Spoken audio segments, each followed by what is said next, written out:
आणि आता पाहूयात विधानसभेचे वारे। महायुतीच्या प्रमुख नेत्यांची आज रात्री मुंबईत बैठक। तिढा असलेल्या 90 जागांवर बैठकीमध्ये चर्चा होणार। बैठकीमधली माहिती शहांना मुंबई दौऱ्याच्या वेळी दिली जाणार।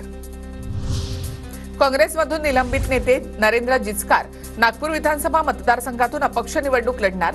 नरेंद्र जिचकार यांची पश्चिम नागपूर विधानसभा मतदारसंघात जनआशीर्वाद यात्रा। सिंदखेड राजा मतदारसंघावर ठाकरे गटाचा दावा। दिलीप वाघ निवडणुकीच्या रिंगणामध्ये उतरणार, तर गायत्री शिंगणे यांचा देखली मतदारसंघावर दावा। आदित्य ठाकरे यांनी सिल्वर ओकवर शरद पवारांची भेट घेतली। सदिच्छा भेट असल्याची माहिती। अजितदादांच्या उपमुख्यमंत्री पदाला आता पूर्णविराम। त्यांचं सरकार आता जातंय। अजितदादा आमदारही राहणार नाहीत। संजय राऊतांचा अजित पवारांवर निशाणा। 5वीं बार बनके वो उप मुख्यमंत्री पद को पूर्ण विराम आ जाए, वो भी नहीं बनेंगे।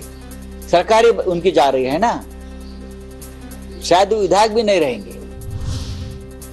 सीएम पदाच्या चेहऱ्यावरून वाद। काँग्रेस केंद्रीय नेतृत्वाची मध्यस्थी आपलं सरकार येईल हा अति आत्मविश्वासघातक ठरू शकेल। मुख्यमंत्री पदाच्या चेहऱ्यावरील वादावर नेत्यांना सबुरीचा सल्ला।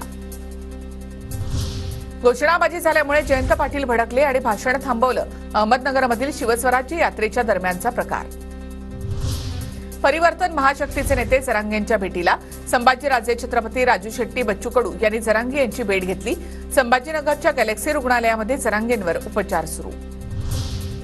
शिंदे गटाचे आमदार महेंद्र दळवींच्या पत्नीची अधिकाऱ्याला मारहाण। अलिबागमधील आरसीएफ शाळेच्या मुद्द्यावरून वाद। Video viral.